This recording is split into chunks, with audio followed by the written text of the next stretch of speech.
Good evening sir. Good evening, শুনতে পাচ্ছি সবাই? হ্যাঁ স্যার। Okay, thank you. আচ্ছা, আমরা একটা চ্যাপ্টার পড়িয়েছি, তার ডিটেলে পড়িয়েছি, তার কোশ্চেন আনসার করিয়েছি, তারপরে আমরা পরীক্ষাও নিয়েছি, পরীক্ষার খাতাও চেক করে আজকে আমি পাঠিয়ে দিয়েছি, দেখে নিস। আমরা নতুন আর একটা চ্যাপ্টারে চলে এসেছি। এটাতে অনেক কিছু আছে, আগের যেরকম চ্যাপ্টারটায় অনেক কিছু ছিল, এই চ্যাপ্টারটাতেও আমরা ডিটেলে অনেক কিছু পড়বো। খুব বেসিক কনসেপ্ট এর মধ্যে রয়েছে, আর অ্যাক্টিভিটিও আছে অনেক। সেই অ্যাক্টিভিটিগুলো থেকে তো আমি বরাবরই বলেছি যে অ্যাক্টিভিটি থেকে অনেক কোশ্চেন্স আসে, তো অ্যাক্টিভিটিগুলো আমাদের ভালো করে পড়া দরকার। তো সেগুলো আমরা করব, অ্যাক্টিভিটিগুলোকে যাতে ভালো করে। তো চল শুরু করা যাক আজকের ক্লাস। আমাদের চ্যাপ্টার নাম্বার 2 আমরা এটা পড়তে চাইছি, অ্যাসিডস, বেসেস অ্যান্ড সল্টস। যেরকম এনসিআরটির বইতে যেভাবে সিলেবাস দেওয়া রয়েছে, যতখানি স্কোপ আছে সেইভাবেই আমরা পড়ছি, একটু ডিটেলে যাচ্ছি। তো দেখ, প্রথমেই যেটা বলার কথা সেটা হচ্ছে যে আমরা এই চ্যাপ্টারে কি কি জিনিসপত্র পড়ব, আমাদের স্কোপ কতটা রয়েছে, কি কি আমরা নিয়ে স্টাডি করব, সেটা একটু দেখে নেওয়া যাক। তো সেটা দেখতে গিয়ে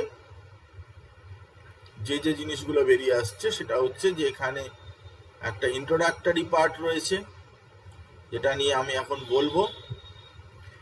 নেক্সট হচ্ছে যে understanding of chemical properties of acids and bases. Acids and বেসেসের কেমিক্যাল প্রপার্টি, কারণ আমরা ছোটবেলা থেকেই আমরা ফিজিক্যাল প্রপার্টি, অ্যাসিডের টেস্টে কীরকম হয়, সর হয়, অ্যালকালিগুলো বিটার হয়, ইত্যাদি ইত্যাদি, এইসব জিনিসগুলো পড়া আছে। কিন্তু কেমিক্যাল প্রপার্টিজ, তারা মেটালের সাথে কীরকমভাবে রিয়াকশান করে, তারা একটা কার্বনেট সল্টের সাথে কেমনভাবে রিয়াকশান করে, বাইকার্বনেট সল্টের সাথে কেমনভাবে রিয়াকশান করে, সো অ্যান্ড সো, এইসব জিনিসপত্রগুলো কিন্তু আমরা chemical properties of acids and bases, সেগুলো নিয়ে কিন্তু আমরা স্টাডি করব। সব অ্যাসিড এবং বেসের মধ্যে কিছু কমন ফ্যাক্টর আমরা স্টাডি করার চেষ্টা করব।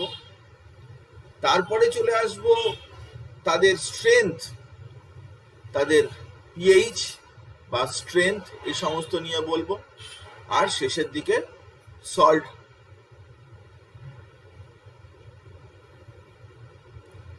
নিয়ে আমাদের ডিসকাশন থাকবে।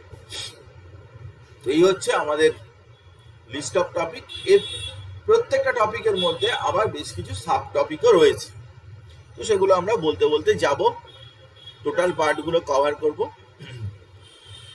এভাবে চলতে থাকবে। তো ফার্স্ট অফ অল আমরা যেরকম লেমন দেখছি, তো ওদিকে ওই করলা এরকম টাইপের।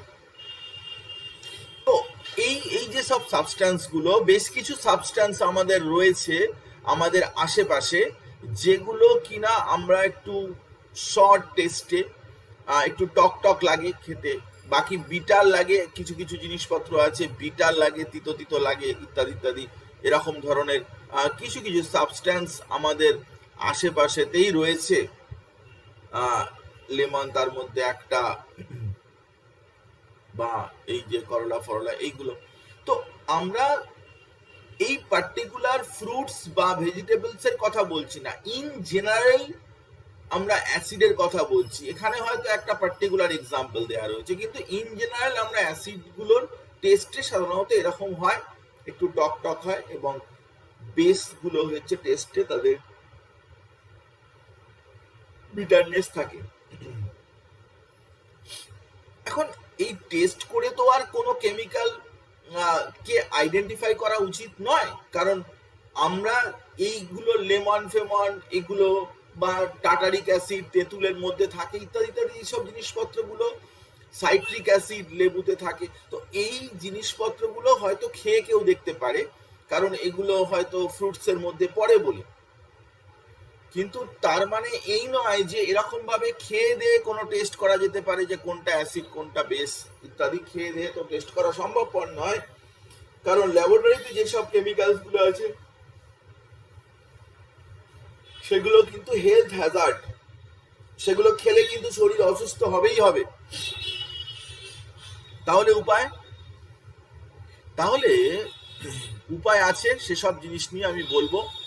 ইন্ডিকেটর, তো আজকে ইন্ডিকেটর নিয়ে পড়া হবে এবং ডিটেলেই যাব। তো যেরকম আমাদের এনসিআরটির বইতে প্রথমেই এই বক্তব্য দেয়া রয়েছে অ্যাসিডের ইউজফুলনেস এর জন্যে, যে if someone in the family তার suffering a problem of acidity, তো কোনো যদি ফ্যামিলির কোনো পার্সনের যদি অ্যাসিডিটি প্রবলেম থাকে ওভার ইটিং এর জন্য, which of the following would you suggest as a remedy?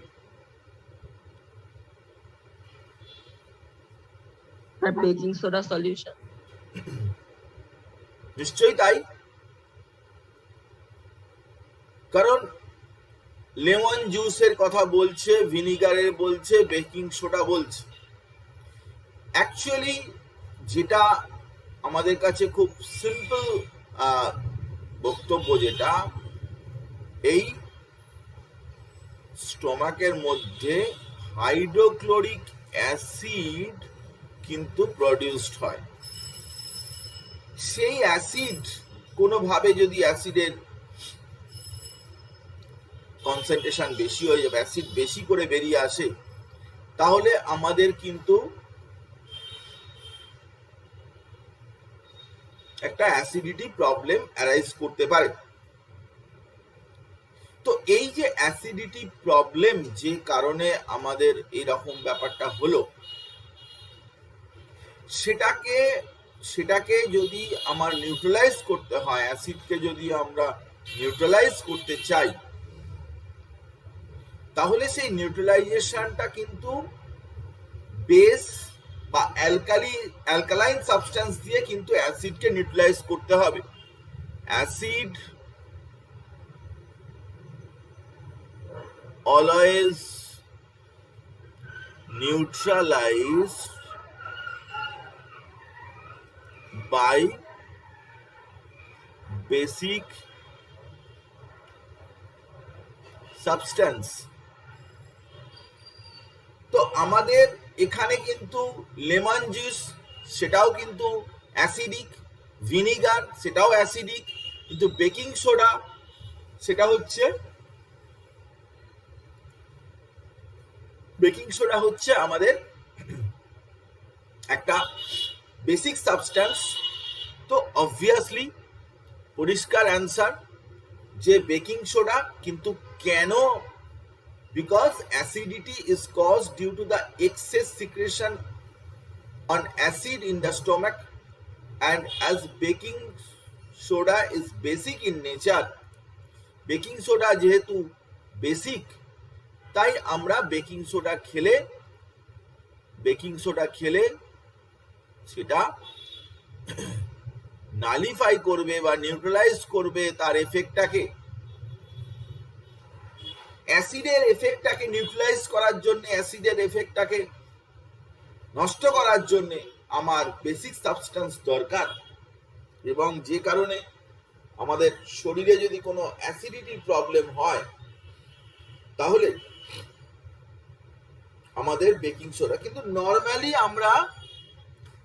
Normally আমরা কি করি না, আমরা অ্যান্টাসিড খাই।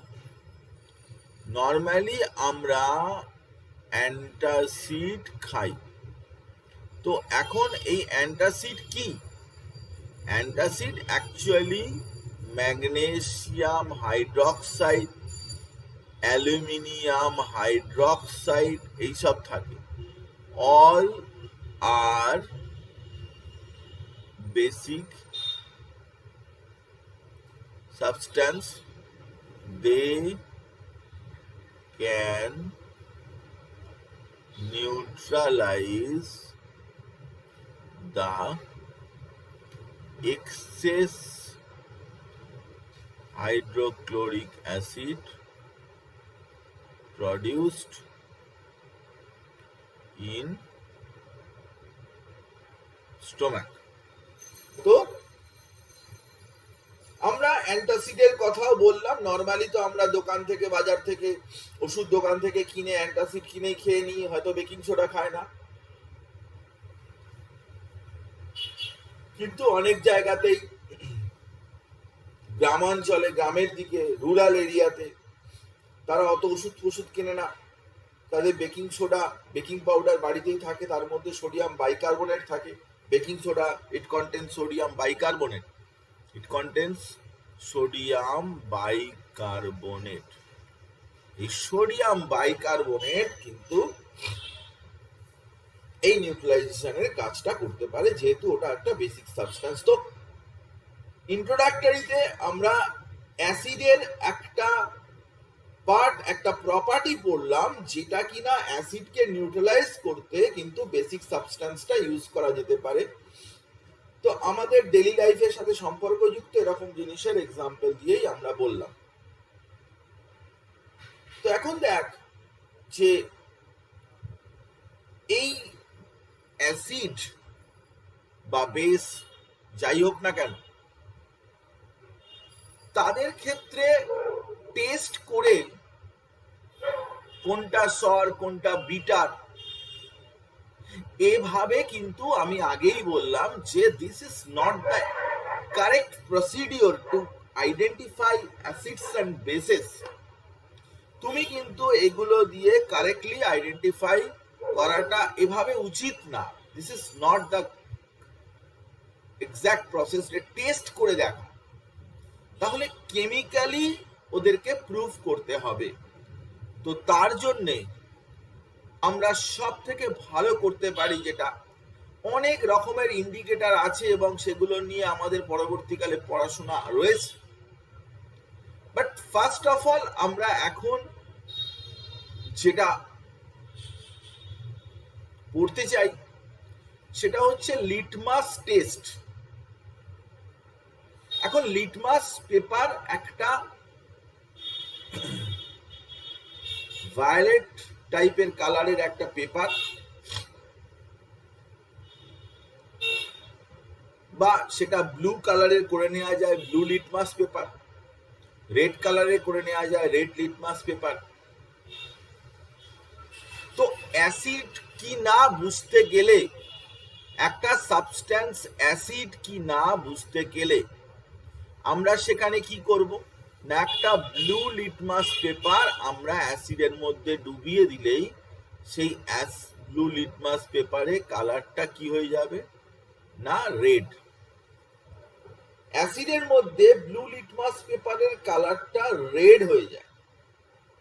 আর কোন বেসিক সলিউশনের মধ্যে আমরা রেড লিটমাস পেপার দেব, সেটা কিন্তু ব্লু হয়ে যাবে।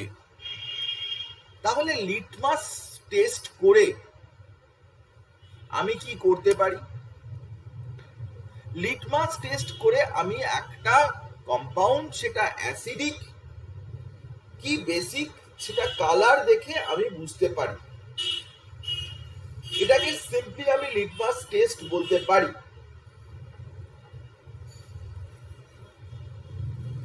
কিন্তু একটা জিনিস বোঝার চেষ্টা কর, যে এটা দিয়ে আমরা অ্যাসিড বা বেসিক সাবস্টেন্স আমরা বুঝতে পারলাম,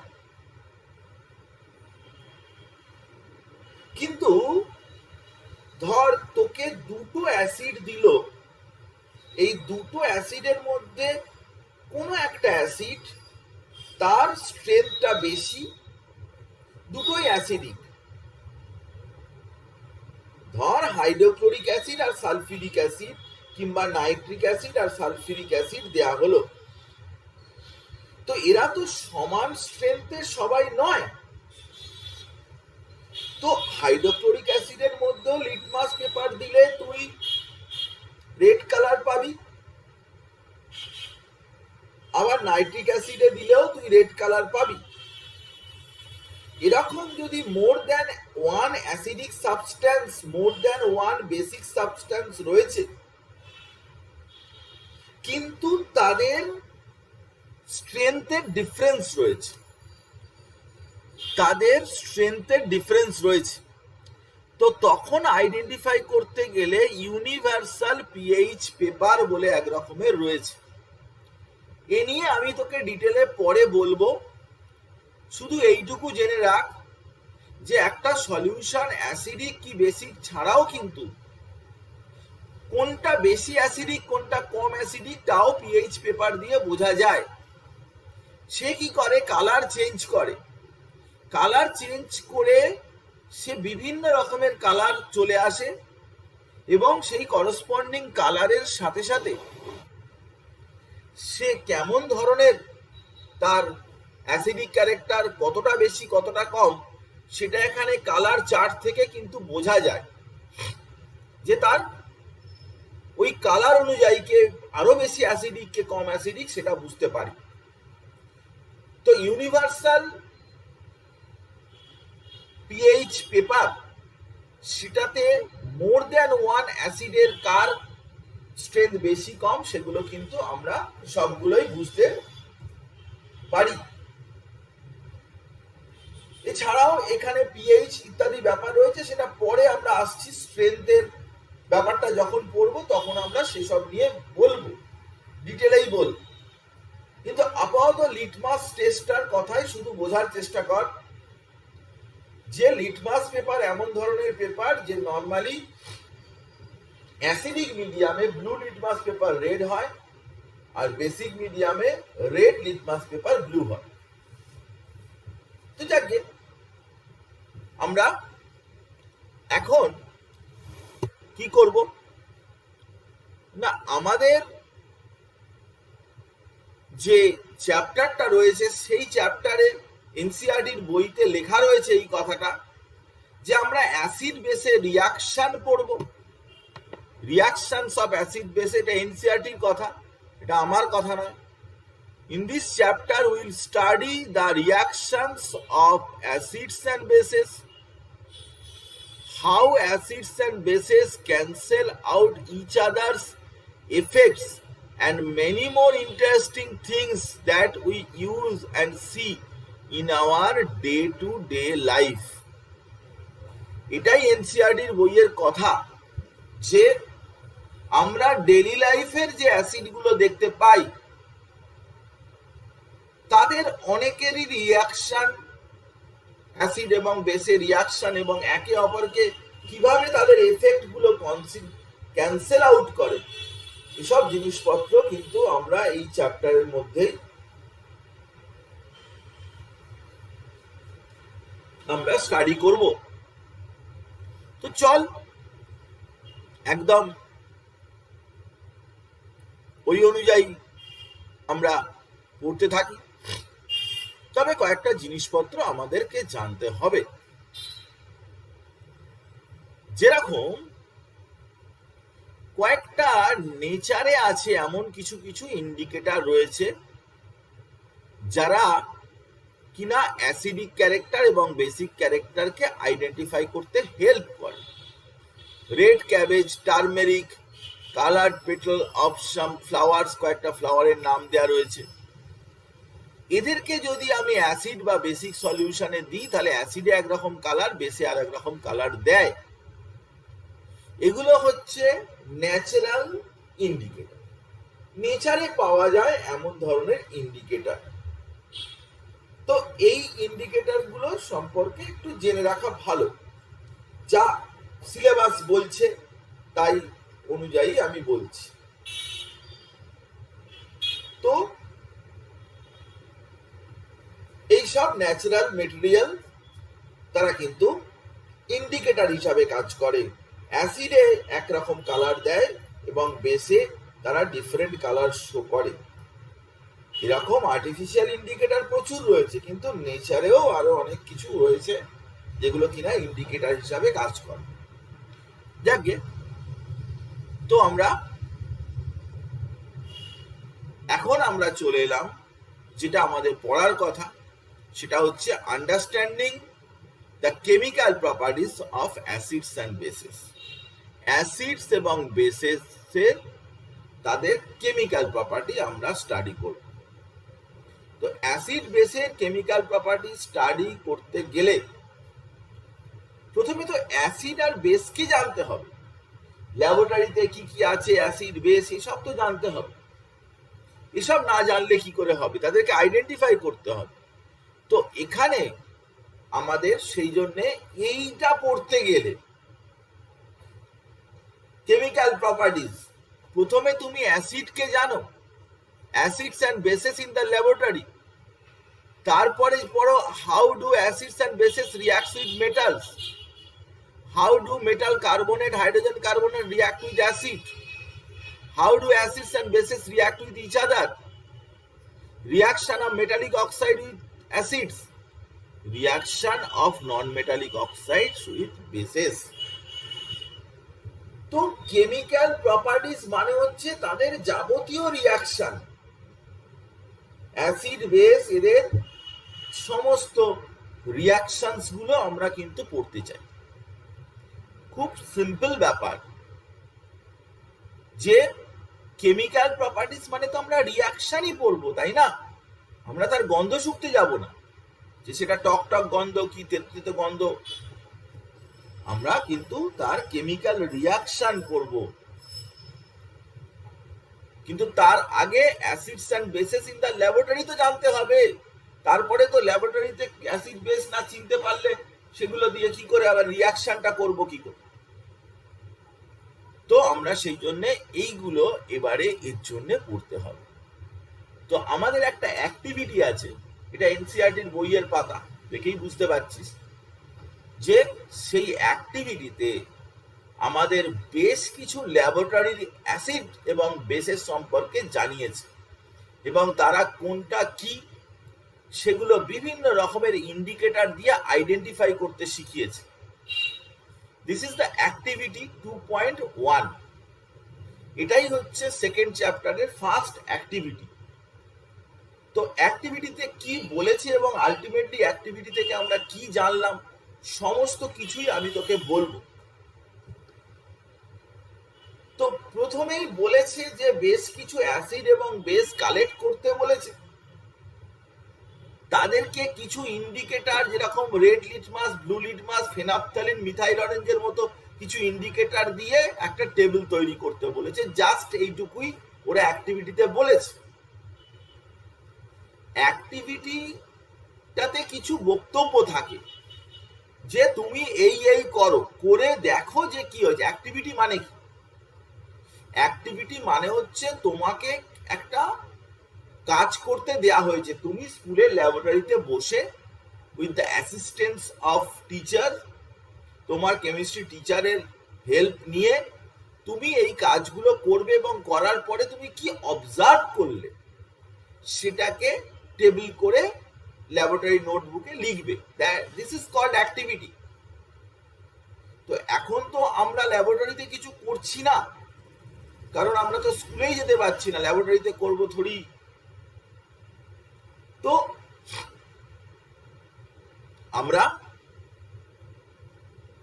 এই প্রথমে চল আমরা অ্যাসিড বেস যেটা ল্যাবরেটরিতে রয়েছে কি কি আছে আমরা একবার দেখে নিই ফটাকসে। Acid and bases in the laboratory, কি কি থাকে ল্যাবরেটরিতে সাধারণত কমনলি, সেগুলোকেই অ্যাক্টিভিটিতে বলেছে।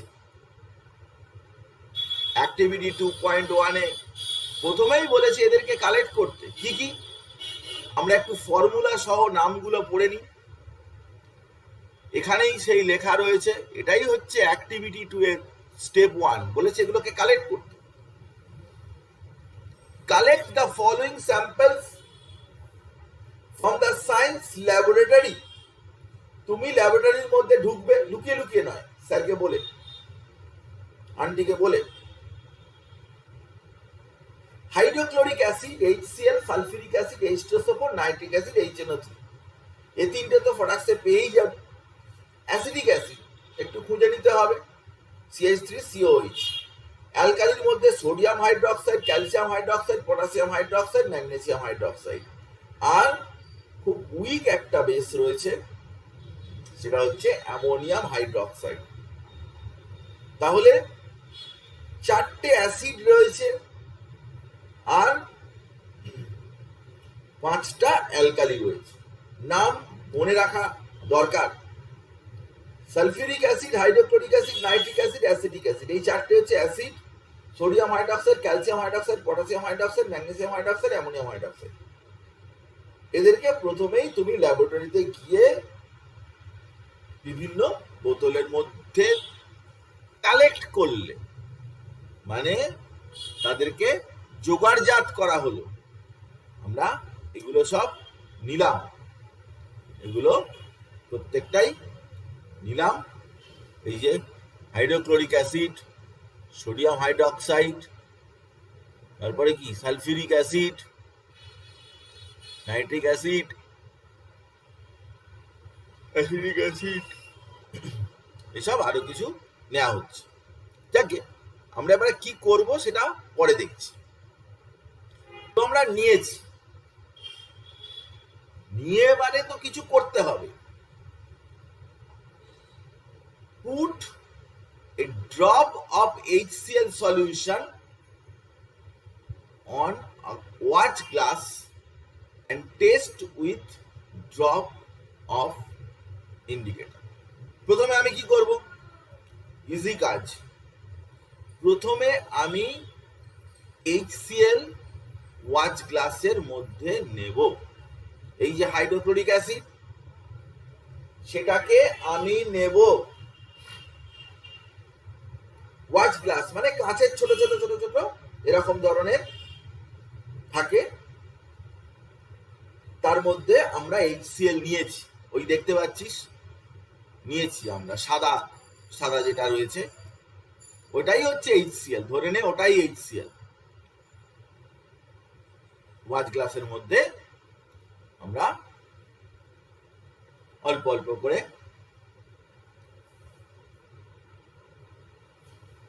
HCl নিয়েছি। স্টেপ 2 গেল। নিয়ে কি করব? চারটে ইন্ডিকেটর আছে আমার কাছে, blue litmus paper, red litmus paper, phenolphthalein আর এটা কি মিথাইল অরেঞ্জ। চারটের জন্য চারটে জায়গাতে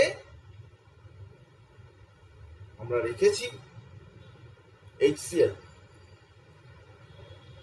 তো বাদিক দিয়ে লিটমাস পেপার দুটো দেখা যাচ্ছে, blue litmus paper, red litmus paper আর মিথাইল অরেঞ্জ আর কি ফেনাপথ্যালিন। এখন আমরা কি করব? এখন আমরা এই ইন্ডিকেটর, আমরা এখানে ইন্ডিকেটর টাচ করব, এর মধ্যে দেব। তো ইন্ডিকেটর কালার চেঞ্জ করবে। এবার দেখ, put blue litmus paper and red litmus paper in watch glass and add drop of phenolphthalein and see the changes. এবার কি করলাম না, একটার মধ্যে আমরা রেড লিটমাস পেপার, একটার মধ্যে ব্লু লিটমাস পেপার আর একটার মধ্যে আমরা ফেনাপথ্যালিন দিলাম। বাদিক থেকে শুরু করছি, প্রথমটা রেড লিটমাস পেপার, তারপরটা ব্লু, তারপরটা ফেনাপথ্যালিন দেওয়া হয়েছে। একটা মিথাইল অরেঞ্জ দিতেই পারি, যাকে দেওয়া হয়েছে। অবজার্ভ করতে হবে, আমাকে দেখতে হবে, কাজ করলেই হবে না। আর আর একটা যেটা আছে তার মধ্যেও আমরা মিথাইল অরেঞ্জ দিয়ে দিচ্ছি, ওটা আর বাকি থাকে কেন? তাহলে চারটে জায়গা ছিল, চারটে জায়গায় অ্যাসিড ছিল, সেই জায়গাগুলোতে আমি রেড লিটমাস, ব্লু লিটমাস, ফেনাপথালিন আর মিথাইল অরেঞ্জ আমরা দিয়েছি।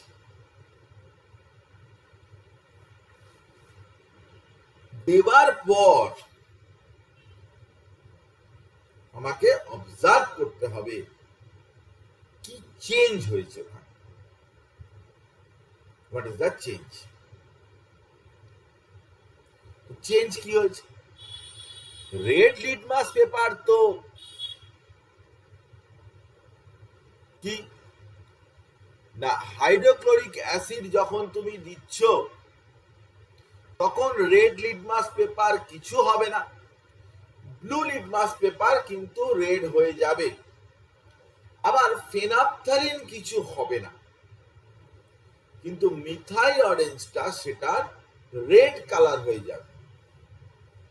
আবারও বলছি, রেড লিটমাস পেপারের কিছুই হবে না, ব্লু লিটমাস পেপারটা কিন্তু আস্তে আস্তে রেড হয়ে যাবে। ফেনাপথালিন অ্যাসিডিক মিডিয়ামে অ্যাসিডের মধ্যে দিলে কোনো কালার দেয় না, মিথাইল অরেঞ্জ অ্যাসিডের মধ্যে দিলে রেড হয়ে যাবে।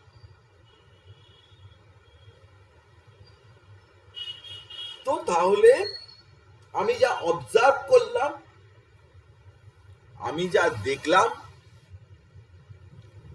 সেই দেখাটা আমি টেবিল করে লিখে রাখলাম যে HCl এ এই ব্লু লিটমাস এই হয়েছে, রেড লিটমাস এই হয়েছে, ফেনাপথালিন এই হয়েছে, মিথাইল অরেঞ্জ এই হয়েছে। এটা তো আমি করেছি কাজটা, কাজটা যখন ধরে নিতে হবে করেছি। অ্যাক্টিভিটি মানে হচ্ছে করছি যে কাজটা, অ্যাক্টিভিটি মানে পড়ছি না। অ্যাক্টিভিটি কথাটার মানে কি? অ্যাক্টিভিটি কেউ পড়ে না, অ্যাক্টিভিটি করতে হয়। এখন যুগ যা চেঞ্জ হয়ে গেছে, যা যুগ পড়েছে, অ্যাক্টিভিটি এখন পড়তে হচ্ছে, করতেই পারছি না। ভালো কথা। এবার এবার কি কি দেখতে পেলাম? যে রেড লিটমাস পেপার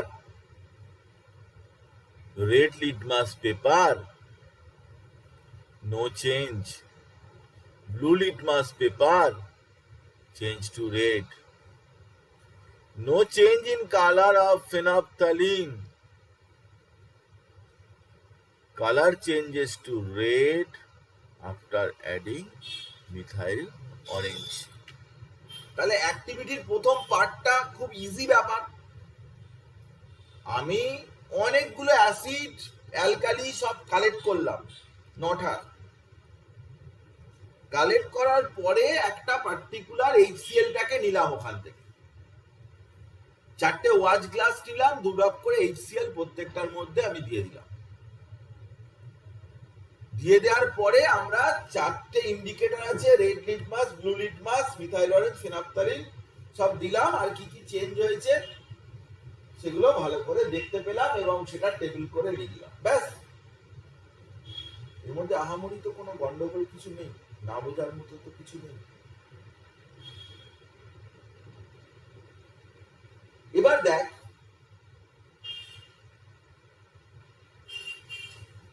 দেখ, যে আমরা HCl নিয়ে এক্সপেরিমেন্টটা করেছি। এবার কি বলতে চাইছি না, তোকে এবারে এই এক্সপেরিমেন্টটা করতে হবে সোডিয়াম হাইড্রোক্সাইড দিয়ে। সোডিয়াম হাইড্রো, ওই ওয়াচ গ্লাস গুলো ধুয়ে ফেললি বা নতুন ওয়াচ গ্লাস নিলি, যাই হোক, এখন তো ঠিক আছে নতুনই নিলি, না মনে মনে নিচ্ছিস তো নতুন না নিয়ে এলাম, মনে মনে নিচ্ছি যখন নতুনই নেব, পুরানো নিতে যাবো। তো আমরা এখানে ওই 4টে চারটে ওয়াচ গ্লাস যে ছিল সেই ওয়াচ গ্লাসে এবার আমি HCl ঠিক যেমনটা তুই নিয়েছিলিস HCl এর পরিবর্তে তুই এবার কি নিবি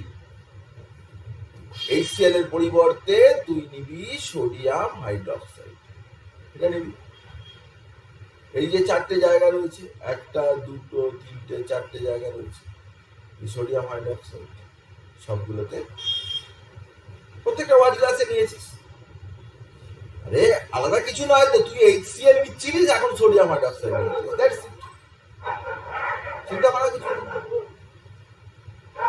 তো চারটে জায়গায় সোডিয়াম হাইড্রোক্সাইড নিয়ে নিয়েছিস নিয়ে নেওয়ার পরে এবার কি করছিস একই কাজ put blue litmus paper red litmus paper in watch glass and add a drop of phenolphthalein and see the changes এর মধ্যে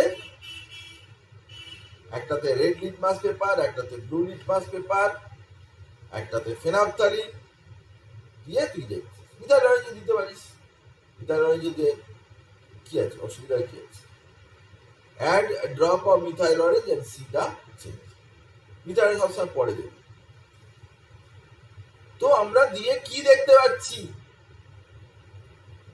না এটা সোডিয়াম হাইড্রোক্সাইড ছিল মজাদার ব্যাপার নয়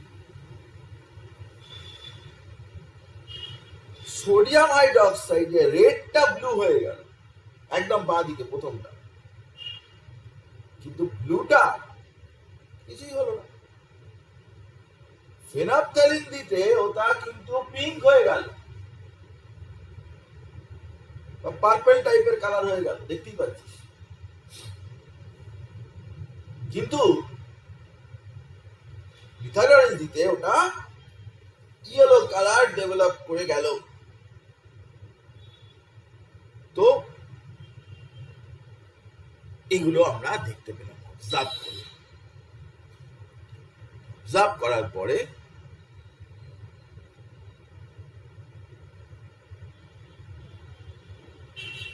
আমরা what change in color did you observe with red litmus paper blue litmus জিজ্ঞাসা করছি তো আমরা তো দেখলাম কি অবজার্ভ করেছি সবই তো দেখতে পেলাম আরেকবার সেই জন্য দেখিয়ে দিচ্ছি রেড থেকে ব্লু হয়ে যাবে ব্লুটা কিছু হবে না ফেনফথ্যালিন দিলে পিঙ্ক হবে সোডিয়াম হাইড্রোক্সাইডে মিথাইল অরেঞ্জ দিলে ইয়েলো কালার ডেভেলপ করবে ইয়েলো অরেঞ্জ কালার এরকম ধরনের অরেঞ্জ অরেঞ্জ কালার ডেভেলপ তো আমরা পরিষ্কারভাবে বুঝতে পারলাম যে ইন্ডিকেটর দিয়ে অ্যাসিডস এবং বেসেস তাদেরকে আমরা আইডেন্টিফাই করছি তাহলে কি দেখতে পেলাম no change in blue litmus colour red litmus change to blue color change to pink after adding phenolphthalein color change to yellow after adding methyl orange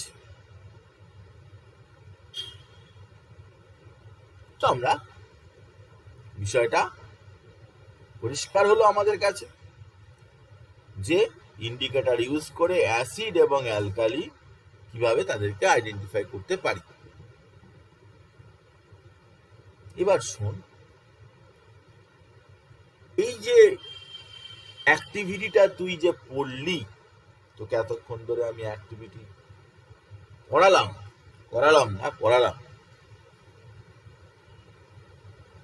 তো তাতে তুই কি বুঝলি what did you understand from this activity indicator tell us whether a substance acidic or basic by change in color এটুকু দেখলাম যে indicator তাদের নিজস্ব কালার চেঞ্জ করে অ্যাসিডিক মিডিয়াম না বেসিক মিডিয়াম সেটাকে আইডেন্টিফাই করাচ্ছে আচ্ছা এছাড়া আরো একটা বিষয় এখানে কিন্তু জানার দরকার পড়ে যাচ্ছে কিছু সাবস্ট্যান্স আছে তাদের অ্যাসিডিক এবং বেসিক মিডিয়াম চেঞ্জ করলে তাদের ওডারটাই চেঞ্জ হয়ে যায়, তাই যে গন্ধ সেটা চেঞ্জ হয়ে যায়। তাদেরকে বলে কি না, তাদেরকে বলে অলফ্যাক্টরি ইন্ডিকেটর। আমি তোকে এ নিয়ে অ্যাক্টিভিটি রয়েছে বলবো, কিন্তু যে বিষয়টা গুরুত্বপূর্ণ সেটা হচ্ছে যে তোমার কাছে কতগুলো অ্যাসিড ছিল, HCl, HNO3, H2SO4, acidic acid এতগুলো ছিল। তুমি HCl-টা দিয়ে টেস্ট করেছো, তাহলে বাকিগুলো একই রকমের অবজারভেশন দেবে। HCl এ যা অবজারভেশন পেয়েছো সব অবজারভেশন গুলোই একই রকম ভাবে আমরা কি অন্য অ্যাসিড গুলোর ক্ষেত্রেও আমরা সেম অবজারভেশন আমাদের সামনে আসবে। আর সোডিয়াম হাইড্রোক্সাইড দিয়ে আমি করেছি, তো সোডিয়াম হাইড্রোক্সাইড দিয়ে যেহেতু করেছি তাই বাকি যত অ্যালকালি আছে সকলের ক্ষেত্রেই এই ব্যাপারগুলো অ্যাপ্লিকেবল। তাহলে you can repeat the activity with the other acids and bases. অন্য অ্যাসিডস এবং বেস নিয়ে তুমি এটাকে কি করতে পারো, রিপিট করতে পারো, একই রেজাল্ট পাবে। সবগুলো দিয়ে তো আর করার দরকার নেই, যে কোনো একটা দিয়ে। স্কুলে যখন অ্যাক্টিভিটিটা হবে, কোনো স্টুডেন্ট HCl নিয়ে করলো, কোনো স্টুডেন্ট H2SO4 নিয়ে করলো, কেউ সোডিয়াম হাইড্রোক্সাইড, কেউ ম্যাগনেসিয়াম হাইড্রোক্সাইড, বিভিন্ন জন বিভিন্ন জিনিস নিয়ে করছে, তো অসুবিধার কিছু নেই। তাহলে এই টেস্ট থেকে আমরা রিমেম্বার করব, কি মনে রাখবো। Acid converts blue litmus paper red আর মিথাইল অরেঞ্জকে রেড করে, ফেনাপথ্যালিনকে কিছু করে না। তাহলে অ্যাসিড ব্লু লিটমাসকে রেড করে, মিথাইল অরেঞ্জকে রেড করে দেয়। অ্যাসিড এই দুটো কাজ করতে পারে। বেস কি করতে পারে, রেড লিটমাসকে ব্লু করে, ফেনাপথ্যালিনকে পিঙ্ক করে, মিথাইল অরেঞ্জকে ইয়েলো করে। আমরা এসব কথা, দরকারি কথা, আমাদের মনে রাখতেই হবে, মনে রাখা ছাড়া উপায় নেই। তো আমরা যেরকম chemical reaction and chemical equation, এটার একটা চ্যাপ্টার আমরা অলরেডি পড়েছি,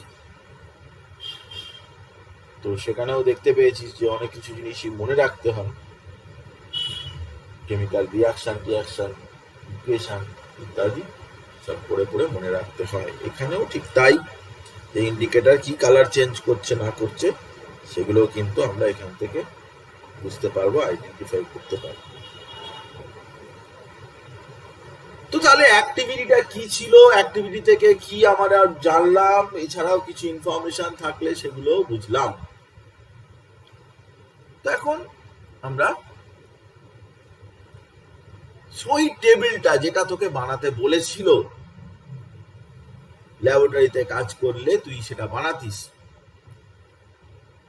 সেই অ্যাসিডে বেসে কি কালার দেয়। নিউট্রাল সলিউশনটা কোনো সময় আসেনি, ওটা আমি পরে বলবো। Blue litmus paper, red litmus paper, methyl orange, phenolphthalein কে অ্যাসিডে কি কালার দেয়, বেসে কি কালার দেয়। ব্লু লিটমাস পেপার এটা রেড হয়ে যায় অ্যাসিডে, বেসিকে কোনো সলিউশনে কালার চেঞ্জ করে না। রেড লিটমাস পেপার কোনো চেঞ্জ করে না, এটা ব্লু হয়ে যায়। মিথাইল অরেঞ্জ এটা রেড হয়, এটা ইয়েলো হয়। ফেনাপথ্যালিন কালারলেস, আর এটা রেড। তো আমরা টেবিলটাকে সম্পূর্ণ করে নিলাম। তুমি HCl এর বদলে HNO3, H2SO4 যা দিয়েই করো না কেন, টেবিলটাতে এইরকমই অবজারভেশন চলে আসবে। তো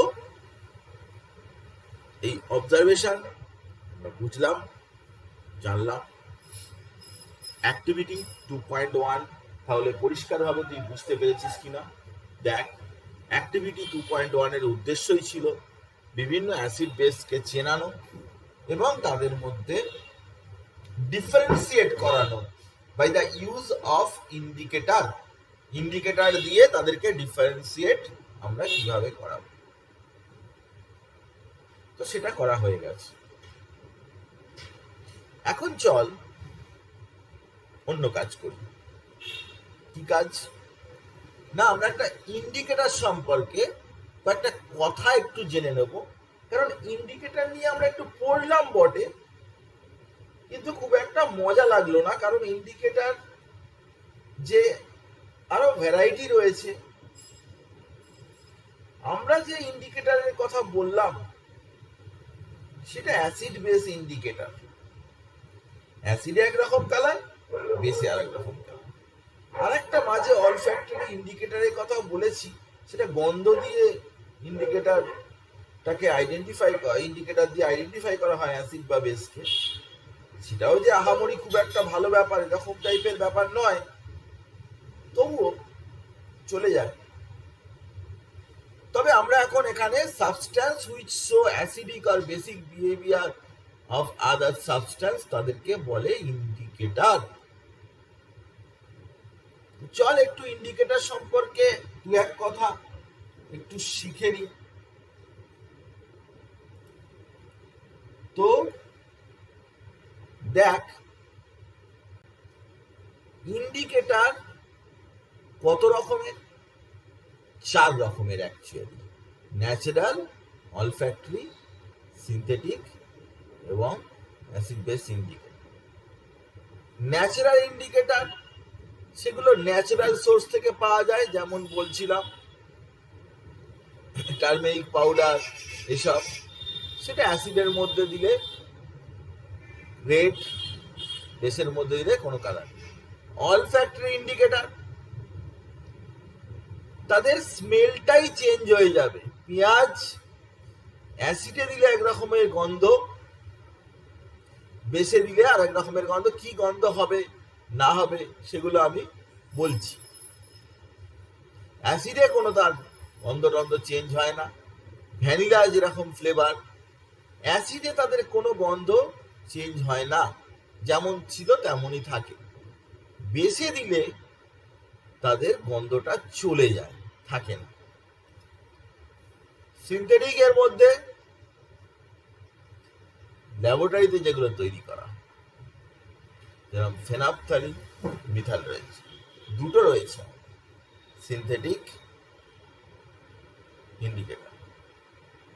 এগুলো যদি দিই, অলরেডি বলেছি, ফেনাপথালিন অ্যাসিডে দিলে কোনো কালার দেয় না, বেসে দিলে হয় পিঙ্ক আর মিথাইল অরেঞ্জ, অ্যাসিড দিলে রেড আর বেসে দিলে ইয়েলো।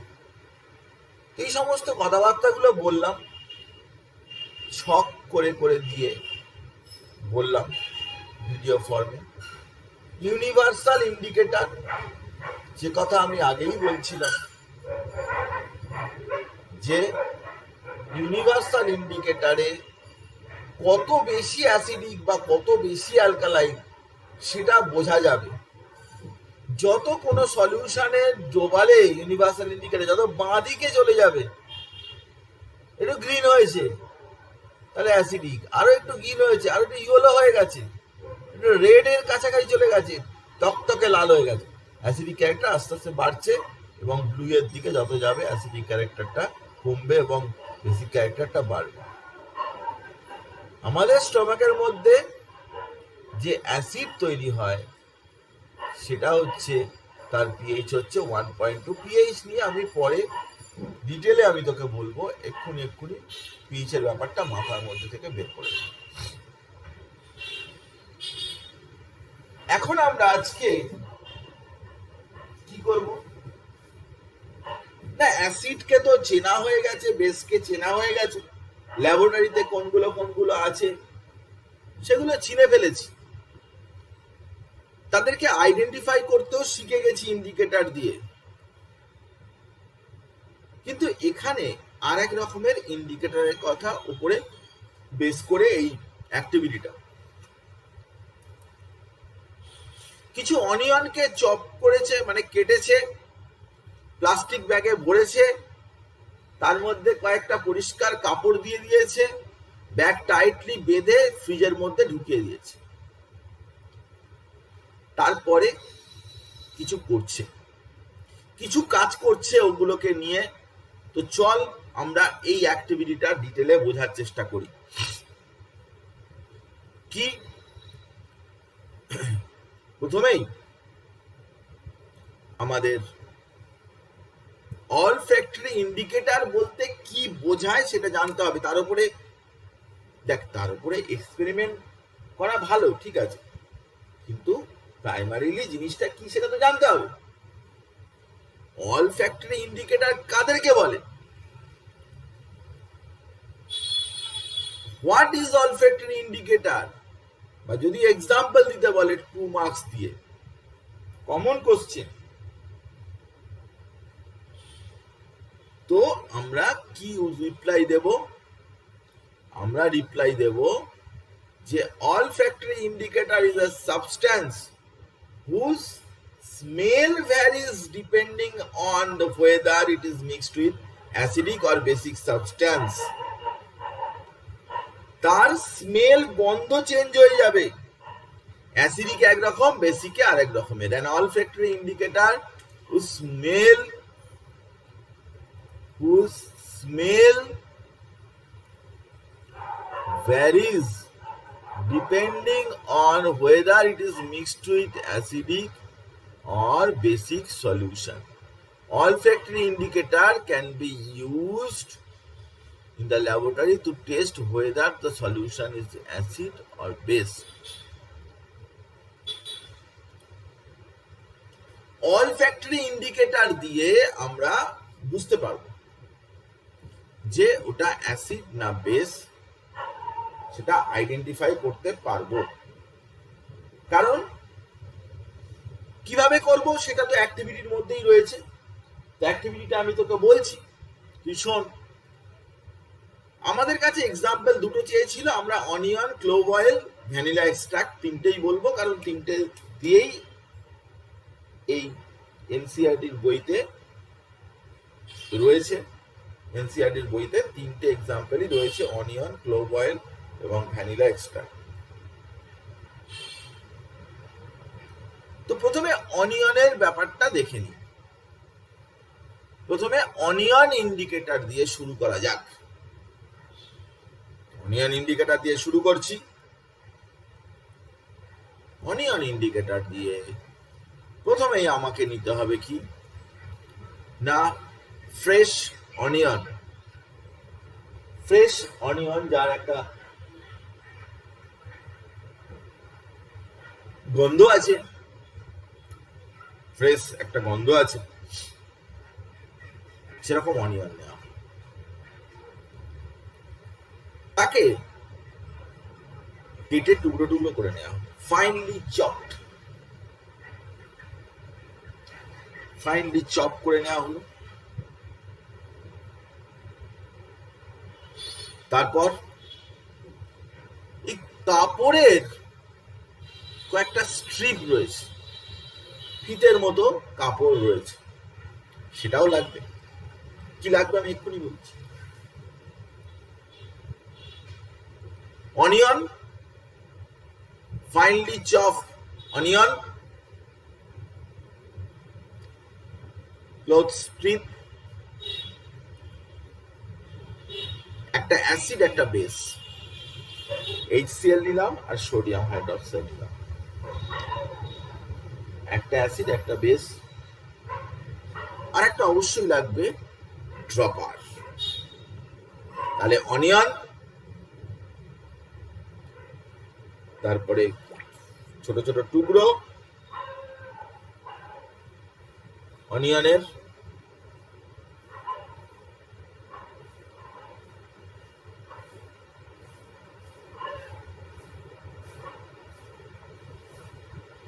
কাপড়ের টুকরো 3খানা, অ্যাসিড বেস, HCl আর সোডিয়াম হাইড্রোক্সাইড, আর একটা ড্রপার।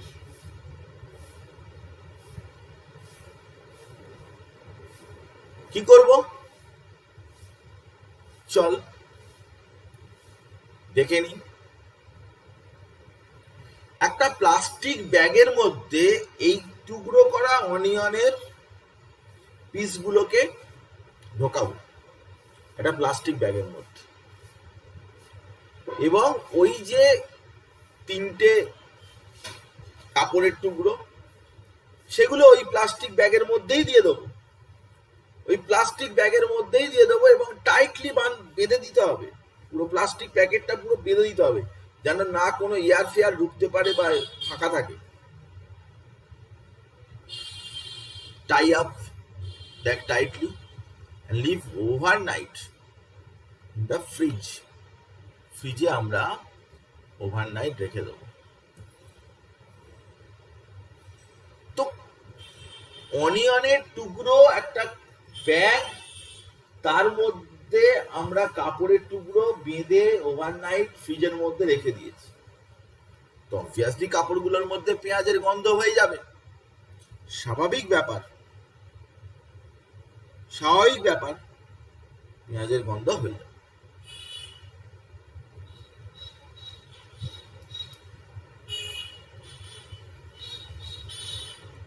এই কাপড়ের টুকরোগুলো দিয়ে আমাকে অ্যাসিড এবং বেসের টেস্ট করতে হবে।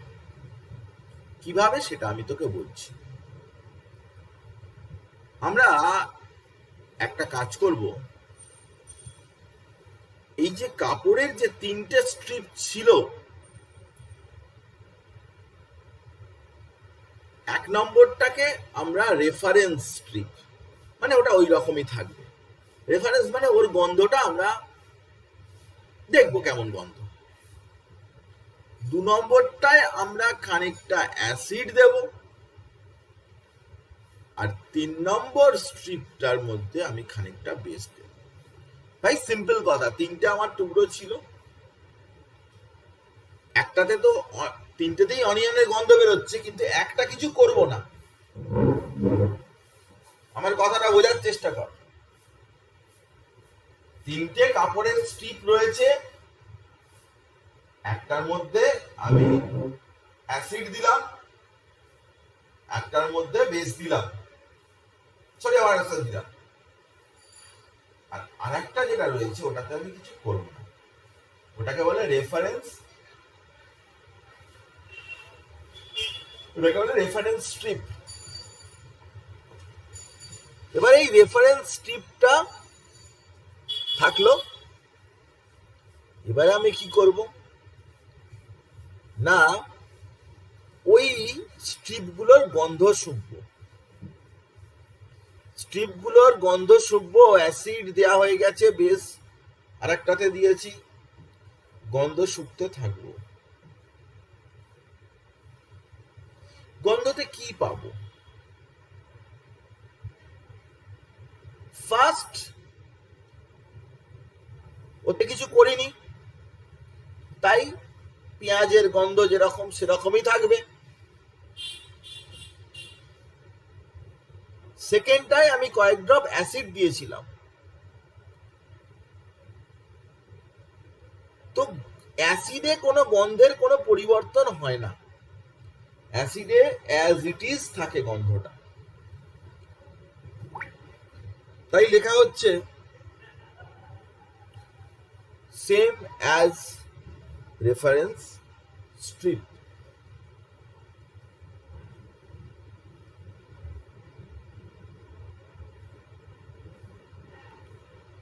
তিন নম্বরটায় আমরা বেস দিয়েছিলাম, কিন্তু তাতে দেখছি যে পুরোপুরি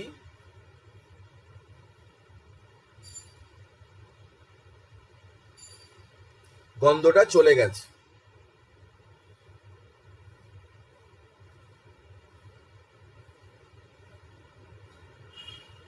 পুরোপুরি গন্ধটা চলে গেছে।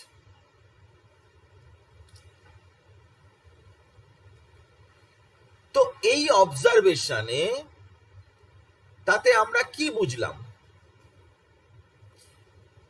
যে অ্যাসিডে অলফ্যাক্টরি ইন্ডিকেটরের কালারটা কোনো পরিবর্তন হয় না, কিন্তু বেসে স্মেলটা লস্ট হয়ে যায়।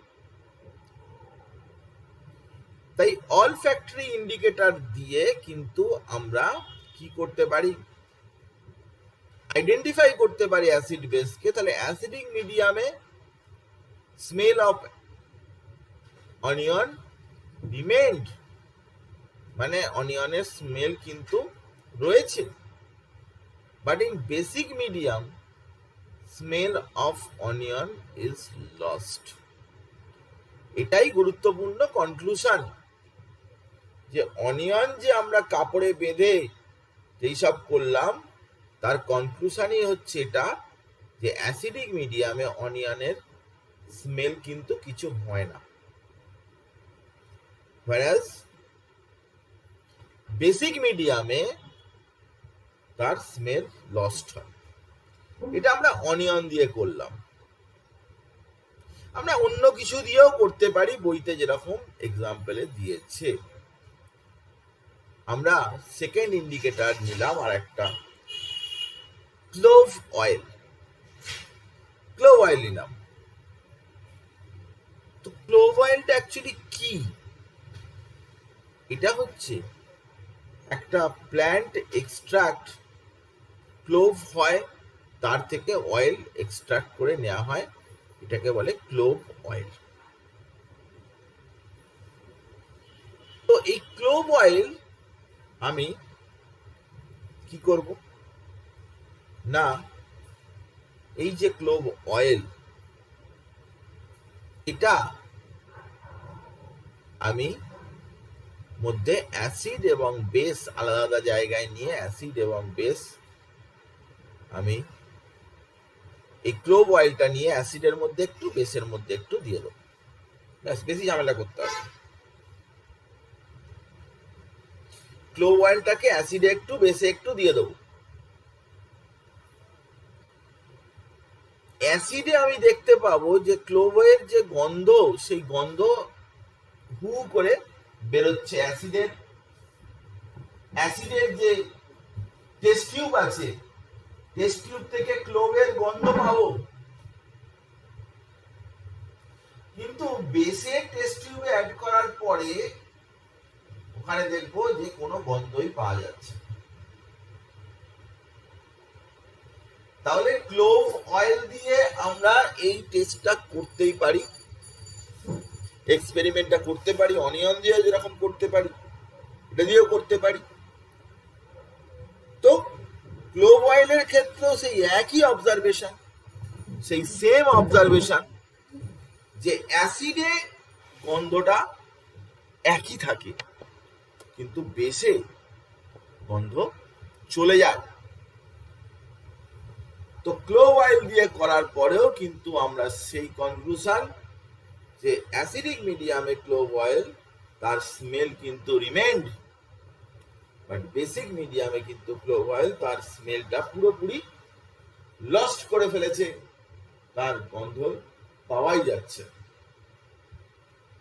অ্যাসিডিক মিডিয়ামে smell of clove is রিমেন্ড, basic মিডিয়ামে কিন্তু smell of clove is lost. তো আমরা অনিয়ন, ক্লোভ অয়েল এগুলো দিয়ে করে দেখছি, যে এগুলোকে বলে অলফ্যাক্টরি ইন্ডিকেটর। অলফ্যাক্টরি ইন্ডিকেটর মানে তাদের ওডারটা একরকম হবে অ্যাসিডে, বেসে আরেক রকমের হবে। এবার দেখ, আমরা আরেকটা অলফ্যাক্টরি ইন্ডিকেটর নিচ্ছি, সেটা হচ্ছে ভ্যানিলা এসেন্স। ভ্যানিলা এসেন্স এটাও কিন্তু ন্যাচারালি পাওয়া যায়। ভ্যানিলা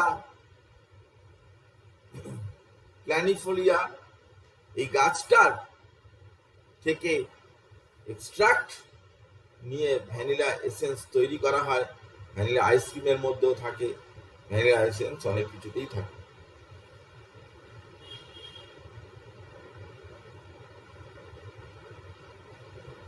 তো আমরা এই ভ্যানিলা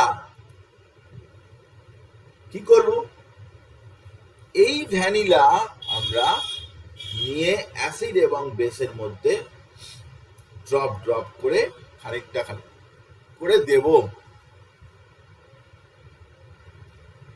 দেখবো অ্যাসিডের মধ্যে তার যে স্মেল, যেটা সেই স্মেলটা একই থাকছে, ভ্যানিলার যে সুন্দর গন্ধ যেটা, সেটা একই থাকছে, কিন্তু বেসের মধ্যে তার স্মেল কিন্তু পুরোপুরি গায়েব, পুরো হাওয়া হয়ে গেছে। কারণ কি? কারণটা আমরা এখানে স্টাডি করছি না, কারণ অ্যাক্টিভিটিতে আমরা যেটা করছি সেটা হচ্ছে যে অবজারভেশন। তো তাতে আমরা দেখতে পাচ্ছি যে ভ্যানিলা এসেন্সের গন্ধ কিন্তু অ্যাসিডিক মিডিয়ামে থেকে যাচ্ছে, কিন্তু বেসিক মিডিয়ামে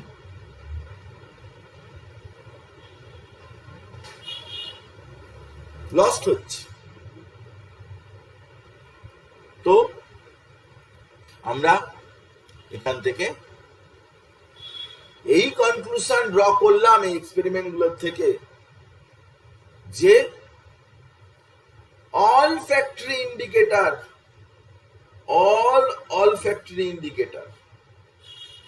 olfactory indicators does not lose their smell in acidic medium. Acidic মিডিয়ামে কিন্তু তাদের স্মেল লুজ করে না, বাট বেসিক মিডিয়ামে olfactory ইন্ডিকেটররা তারা তাদের স্মেল লুজ করে, বেসিক মিডিয়ামে লুজ করে। এই কথা, এটাই কথা। তো আমরা 2.1 অ্যাক্টিভিটি 2.1 অ্যাক্টিভিটি দেখেছি, 2.2 অ্যাক্টিভিটি আমরা দেখলাম। এমন কিছু আহামরি হাতি ঘোড়া ব্যাপার নয়। আমরা 2.3 অ্যাক্টিভিটিতে চলে এলাম। 2.3 অ্যাক্টিভিটি এনসিইআরটির বইয়ের ছবি তোর সামনে। এই অ্যাক্টিভিটি কিন্তু টিচারের হেল্প ছাড়া করা যাবে না। This activity needs the teachers assistance. তুমি নিজে করতে পারবে না। অ্যাপারেটাস সেট করতে হবে, যেটা পরের ফিগারে রয়েছে, এরকম ভাবে অ্যাপারেটাস সেট করতে হবে, যাকে সেসব কথা আমি বলছি। তারপরে 5 ml ডাইলুট সালফিউরিক অ্যাসিড, তার মধ্যে জিঙ্কের টুকরো কয়েকটা দিতে হবে। তারপরে তুমি কি অবজার্ভ করবে, সোপ দিতে হবে, সোপ বাবেলে কি হবে না হবে, বার্নিং ক্যান্ডেল ফ্যান্ডেল দিলে কি হবে, সব কথাই আমি তোকে বলবো। আর HCl HNO3 অ্যাসিডিক অ্যাসিড দিয়েও কিন্তু অবজারভেশন গুলো দেখতে হবে, কি অবজার্ভ করছে না করছে সেটাও দেখতে হবে। তো উইদাউট ওয়েস্টিং টাইম আমরা চল অ্যাক্টিভিটির দিকে চলে যাই। এটা তো ওই অ্যাক্টিভিটির ছবিটা, এনসিইআরটি বইয়েরই ছবি। তো সেখানে কিভাবে কি আছে না আছে সব কথাই একটু ফটাকসে দেখে নেব। তো আমরা অ্যাক্টিভিটিটা স্টেপ ওয়াইজ আমি তোকে বোঝাচ্ছি এইভাবে। এখানে আমরা কি পড়তে চলেছি, reaction of metal with acid. এই অ্যাক্টিভিটি, প্রত্যেকটা অ্যাক্টিভিটিতে কিছু বক্তব্য থাকে, কিছু জানাতে চায়, ওটাই তো গুরুত্বপূর্ণ বিষয়। যে reaction of metal with acid, অ্যাসিডের সাথে মেটালের যে রিয়াকশন, সেই রিয়াকশনে কি তৈরি করে না করে তার সম্পর্কিত এই অ্যাক্টিভিটিটা 2.3। সেখানে কি বলা হচ্ছে, আমাদের এম কি? আমাদের এম এটাই যে অ্যাসিড বা বেস মেটালের সাথে কেমন ভাবে রিয়াকশন করে সেটা স্টাডি করা। যে অ্যাসিড বা বেস তারা মেটালের সাথে how they react with metal, মেটালের সাথে কিভাবে রিয়াকশন করে সেটা নিয়েই আমরা বলবো। তো তার জন্য প্রথমেই অ্যাপারেটাস সেট করে ফেলো। টেস্ট টিউব লাগবে, ডেলিভারি টিউব লাগবে, গ্লাস টিউব লাগবে, ক্যান্ডেল লাগবে, সোপ লাগবে, ওয়াটার লাগবে, ডাইলুট সালফিউরিক অ্যাসিড লাগবে, জিঙ্ক গ্রানুলস লাগবে। This are the requirements. যে কোনো এক্সপেরিমেন্টে একটা রিকোয়ারমেন্ট থাকে, কি মেশিনপত্র লাগবে না লাগবে ইত্যাদি ইত্যাদি, এই সমস্ত জিনিসপত্রগুলো আমাদের চাই। এবার step 2, Take about 5 ml of dilute sulfuric acid in a test tube and add few pieces of zinc granules to it. 5 ml sulphuric acid এই টেস্ট টিউবের মধ্যে নিয়ে নেওয়া হবে। ইজি ব্যাপার। টেস্ট টিউবের মধ্যে 5 ml ডাইলুট সালফিউরিক অ্যাসিড নিয়ে নিলাম, নেওয়া হয়ে গেছে। আচ্ছা, তারপরে জিঙ্ক গ্রানুলস ওর মধ্যে দেব এবং জিঙ্ক গ্রানুলস দেওয়ার সাথে সাথে জিঙ্ক গ্রানুলসের কিছু পরিবর্তন হচ্ছে কিনা আমরা দেখব। জিঙ্ক গ্রানুলস দেওয়ার পরে তার কোনো মাত্রায় কোনো পরিবর্তন হচ্ছে কিনা। জিঙ্ক দেওয়া হয়েছে, কি অবজার্ভ করছি? ডেলিভারি টিউব ওখানের সাথে একটা টিউব যেখান দিয়ে গ্যাস বেরোবে সেরকম একটা টিউব আমি লাগিয়ে দিলাম। পুট দ্য ডেলিভারি টিউব, লাগিয়ে দেওয়া হয়ে গেছে। এবারে কি করব? Pass the gas being evert through the soap solution. এখানে একটা সোপ সলিউশন বানাতে হবে, যেখানে গ্যাসটা যাবে ওই সোপ সলিউশনের মধ্যে গ্যাসটাকে পাঠাতে হবে। ইন্টারেস্টিং ব্যাপার। সোপ সলিউশন বানিয়ে তার মধ্যে আমরা গ্যাসটাকে পাঠাবো। পাঠালে কি হবে? Soap bubbles filled with hydrogen gas. যে সাবানের মধ্যে তো আর হাইড্রোজেন ডিজলভ করবে না, তো হাইড্রোজেন গ্যাসটা কিন্তু সোপের মধ্যে বাবল বাবল হয়ে হয়ে ঘুরে বেড়াতে থাকবে। সোপ বাবলস, কারণ হাইড্রোজেন গ্যাস ও সোপের মধ্যে ডিজলভ করবে না, তো ওখানে গ্যাসিয়াস ফর্মেই থাকবে, গ্যাসের মতো এরকম ধরনের ঘুরে বেড়াতে থাকবে। তো এই সোপ সলিউশনের মধ্যে এরকম হওয়ার কারণটা কি? Why bubbles are formed in soap solution?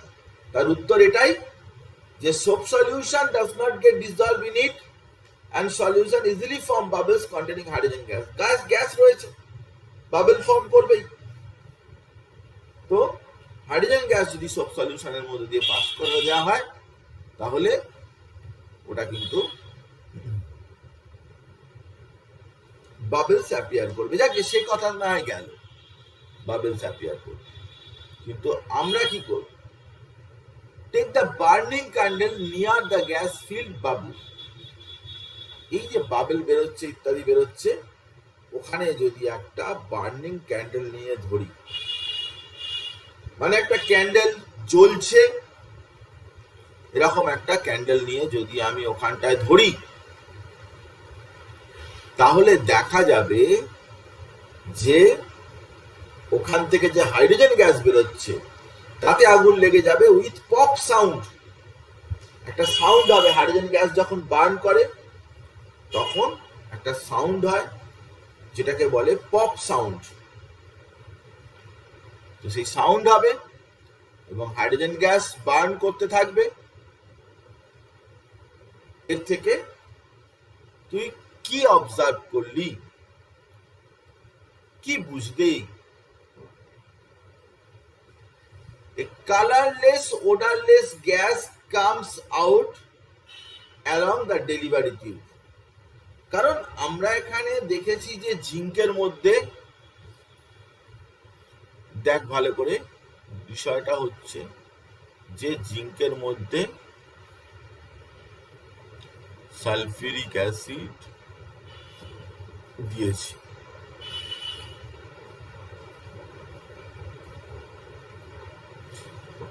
এইভাবে হাইড্রোজেন গ্যাসটা কিন্তু তৈরি হয়েছে, যে কালারলেস ওডারলেস গ্যাস। এটাই হচ্ছে তো hydrogen gas. Bubbles form soap solution. Gas, এই হাইড্রোজেন গ্যাস যখন অক্সিজেনে বার্ন করে তখন সেটা ওয়াটারে কনভার্টেড হয়, যেটা হওয়ার সময় একটা পপ সাউন্ড দেয়, পপ সাউন্ডের একটা আওয়াজ হয়, যেটা কিনা আমি বললাম। তো তাহলে এই অ্যাক্টিভিটি থেকে আমরা মেটালের সাথে হাইড্রোজেন যখন রিয়াকশন করে তখন সে কিভাবে রিয়াকশন করে সেটার কথা বলি। এখানে এই অ্যাক্টিভিটিটা যদি রিপিট করি, HCl H2SO4 দিয়ে করেছি, HCl HNO3 দিয়ে করলে সেম রেজাল্ট পাবো, but as acetic acid is weak acid, so in this case liberation of hydrogen will be slower. Acetic acid দিয়ে যখন রিপিট বলেছে, repeat this activity on HCl HNO3, acetic acid দিয়ে যখন করবি এটা হচ্ছে উইক অ্যাসিড, এবং সেটা যদি করিস তাহলে তার থেকে কিন্তু স্লোলি এই হাইড্রোজেন গ্যাসটা লিবারেটেড হবে। 2 নম্বর কথা হচ্ছে যে এই অ্যাক্টিভিটি থেকে আমরা কি বুঝলাম, কি কি জানতে পারলাম, কি কি ইনফরমেশন পেলাম। অ্যাক্টিভিটি থেকে আমরা বুঝলাম যে এই গ্যাস যেটা বেরোলো সেটা বার্নিং ক্যান্ডেলের কন্ট্যাক্টে থাকতেই জ্বলে যাচ্ছে, মানে গ্যাসটা হাইড্রোজেনই ছিল, হাইড্রোজেন গ্যাস অত তাড়াতাড়ি বার্ন করে যায়, যেটা কিনা জিঙ্ক আর ডাইলুট H2SO4 দিয়ে তৈরি হয়েছে। এছাড়াও হাইড্রোজেন গ্যাস তৈরি হয় যখন অ্যাসিড মেটালের সাথে রিয়াকশন করে, এই কথাও এখানে বুঝেছি। এবং এই রিয়াকশনটাও কিন্তু আমরা কথায় লেখা আছে যদিও acid plus metal salt plus hydrogen gas, তাহলে আমি লিখে দিচ্ছি acid plus zinc ZnCl2 hydrogen gas.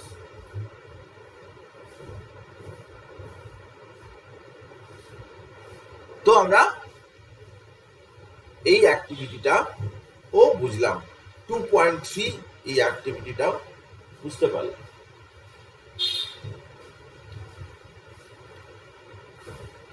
এই অ্যাক্টিভিটিতে 2.4 যেটা রয়েছে সেটা আমি একটু বলে দিই তোকে, পরের দিনকার পর থেকে হবে। 2.4 অ্যাক্টিভিটি কিন্তু একই রকমের, এক্স্যাক্টলি 2.3 অ্যাক্টিভিটি, শুধুমাত্র 2.4 অ্যাক্টিভিটিতে আমরা সোডিয়াম হাইড্রোক্সাইড নেব in place of sulphuric acid. এখানে গ্রানুলেটেড জিঙ্ক যেরকম নিয়েছিলাম সেরকম নেব, 2 ml অফ সোডিয়াম হাইড্রোক্সাইড নেব। Repeat the test activity 2.3, record your observation. এখানে কি হবে, সোডিয়াম হাইড্রোক্সাইড যখন নিয়েছি তখন ওই একই রকমের জিঙ্কের সাথে রিয়াকশন করে সোডিয়াম জিঙ্কেট আর হাইড্রোজেন গ্যাস লিবারেট করবে। হাইড্রোজেন গ্যাসের কন্ট্যাক্টে যদি আমি মোমবাতি নিয়ে আসি তাহলে ওটা পপ সাউন্ডে জ্বলবে। সব মেটাল কিন্তু এরকম ভাবে রিয়াকশন করবে না, তাই আমরা এখানে একই রকমের এক্সপেরিমেন্টাল অ্যারেঞ্জমেন্ট, এখানে কিন্তু আমরা ডাইলুট সোডিয়াম হাইড্রোক্সাইড রেখেছি এবং সেখান থেকে রিয়াকশন করে হাইড্রোজেন উইথ পপ সাউন্ড তৈরি হবে। তো এই পর্যন্ত আজকে বললাম 2.1 থেকে 2.4 পর্যন্ত অ্যাক্টিভিটি আমি ডিটেলে বলেছি, সব অ্যাক্টিভিটি নিয়ে আমি আলোচনা করেছি, অ্যাক্টিভিটি থেকে কি জানা গেল সেগুলোও আমরা বুঝিয়েছি। এগুলো পড়তে হবে, এগুলো ভালো করে বইতে আসে পরপরই রয়েছে। আমি বইয়ের ফলো করেই এনসিআরটি বই ফলো করেই যাচ্ছি, যাতে করে রিভিশন করার সময় আরো অন্য বই রেফারেন্স বই সেগুলোকে ফলো করতে পারি। প্রথমে এনসিআরটির বইটা পুঙ্খানুপুঙ্খভাবে পড়ে নেওয়া দরকার, তারপরে আমরা অন্য বিষয় আসবো। তো অ্যাসিড বেসেস সল্ট বিষয়টা আজকে এই পর্যন্ত থাকলো, আমরা এই পর্যন্ত পড়ালাম। পরের দিনকার এরপর থেকে আমরা আবার শুরু করব অ্যাসিড বেসেস সল্টের আরো অনেকগুলো অ্যাক্টিভিটি রয়েছে, সব অ্যাক্টিভিটিগুলো নিয়ে, এসব চ্যাপ্টারে অ্যাক্টিভিটিই ভর্তি, তো সেগুলো নিয়ে আমরা স্টাডি করব। ওকে, সবাইকে thanks, Sir, good sir, night, good night. Good night.